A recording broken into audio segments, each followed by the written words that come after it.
Hai teman-teman, para moms and dad atau calon moms and calon dad. Nah, kali ini aku bakal sharing tentang hal-hal yang harus kamu persiapkan pada saat kamu hamil. Yang pertama, yang aku pengen bilang adalah pada saat kamu hamil, yang perlu kamu persiapkan adalah persiapan lahiran. Pasti. Tapi mungkin kamu ngerasa takut atau ngerasa khawatir atau ngerasa bingung mulai dari mana. Menurut aku, kamu bisa mulai dari baca bukunya Bidan Yesi tentang gentle birth, cara lembut dan nyaman melahirkan. Terlepas nanti apapun proses lahiran yang akan kamu jalani, tapi menurut aku buku ini rekomen dibaca agar kamu bisa menjalani kehamilannya dengan nyaman dan tenang.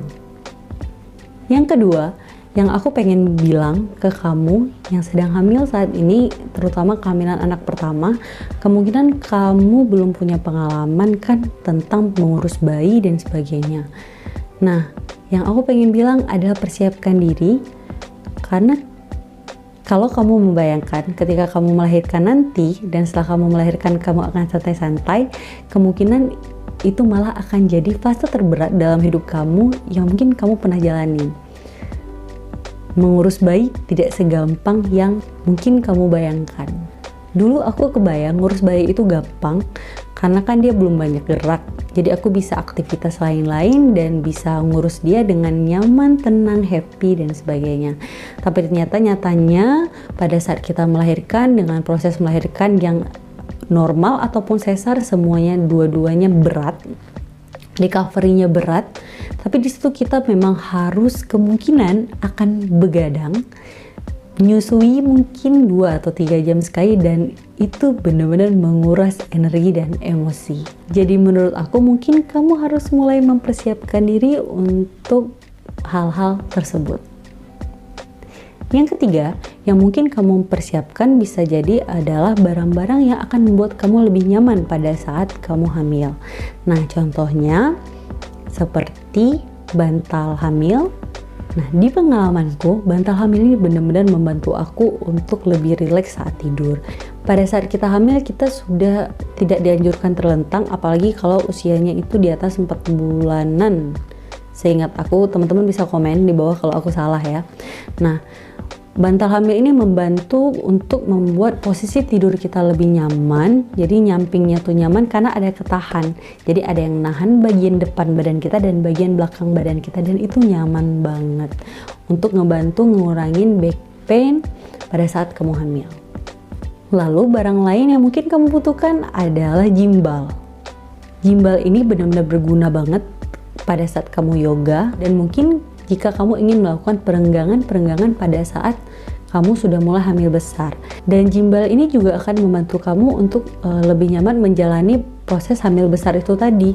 Jadi kalau dulu hamil besar itu udah berasa sesek perutnya ya, kalau misalnya main gimbal itu kemungkinan perutnya tuh berasa lebih lowong gitu. Dan pada saat kontraksi, jika kamu nanti persalinannya normal, gimbal juga akan membantu kamu untuk membuat kontraksinya terasa lebih nyaman. Dan gimbal juga bisa tetap kepake loh pada saat kamu sudah melahirkan. Karena pengalaman aku pribadi, gimbal juga bisa digunakan sebagai ayunnya anak. Jadi misalnya dia lagi sakit, pada saat imunisasi biasanya mungkin demam, dia kurang nyaman, teman-teman bisa tetap gendong, tapi tetap juga bisa ngayun dia pakai gimbal. Jadi menurut aku gimbal itu benar-benar kepake. Aku punya ayunan yang besi, tapi pada saat babynya itu masih umur 1 bulan, 2 bulan, dia masih terlalu ringan. Jadi ayunannya itu nggak terlalu ngefek, sehingga lebih enak dipeluk dan diayun dengan gimbal. Dan kadang dia juga merasa lebih nyaman mungkin untuk tetap berada dekat dengan orang tuanya. Lalu yang keempat, yang harus kamu persiapkan saat kamu hamil adalah cara menyusui. Teman-teman percayalah, dulu aku pikir menyusui adalah hal alami yang ibu dan anak akan sama-sama tahu. Tapi ternyata menyusui sungguh tidak semudah itu. Ada caranya, bagaimana cara memegang kepala bayinya, bagaimana cara agar mulutnya terbuka dengan baik, bagaimana pelekatan dengan baik. Teman-teman sebaiknya belajar pada saat hamil, dan itu perlu sekali dipelajari. Karena dulu contohnya nih ya, pada saat menyusui awal-awal aku tuh nggak tahu posisi kepalanya. Jadi badannya sudah tidur, kepalanya ngadap ke samping begini untuk menyusui, dan ternyata dia kurang nyaman kan dengan posisi yang seperti ini. Harusnya badannya dan kepalanya itu di arah yang sama gitu. Makanya menurut aku perlu belajar banget untuk tentang menyusui. Teman-teman bisa hubungin konselor menyusui mungkin, atau belajar dari seminar-seminar dan sebagainya. Yang kelima, mungkin teman-teman bisa belajar tentang mengurus bayi. Nah, kalau teman-teman mau baca buku, aku rekomendasikan buku Dr. Meta yang cara merawat bayi 0 sampai 1 tahun. Nah, di situ sudah cukup jelas, ada beberapa case. Contohnya ya, baby ini biasanya pada saat di bawah 1 bulan, dia punya kotoran mata yang lumayan banyak. Nah, mitosnya sebenarnya dikasih ASI ibu. Ternyata solusinya bukan dikasih ASI, tapi memang harus dibersihkan dengan kapas yang dibasahi dengan air hangat dengan perlahan. Jadi banyak mitos-mitos yang sebenarnya kita belum tahu benar atau salahnya. Makanya aku rekomendasiin teman-teman untuk belajar baca buku selama hamil dalam pengurusan baby. Oke, mungkin itu yang aku bisa sharing, hal-hal yang perlu dipersiapkan saat hamil. Jika ada hal-hal lain yang menurut teman-teman penting, silahkan share di kolom komen.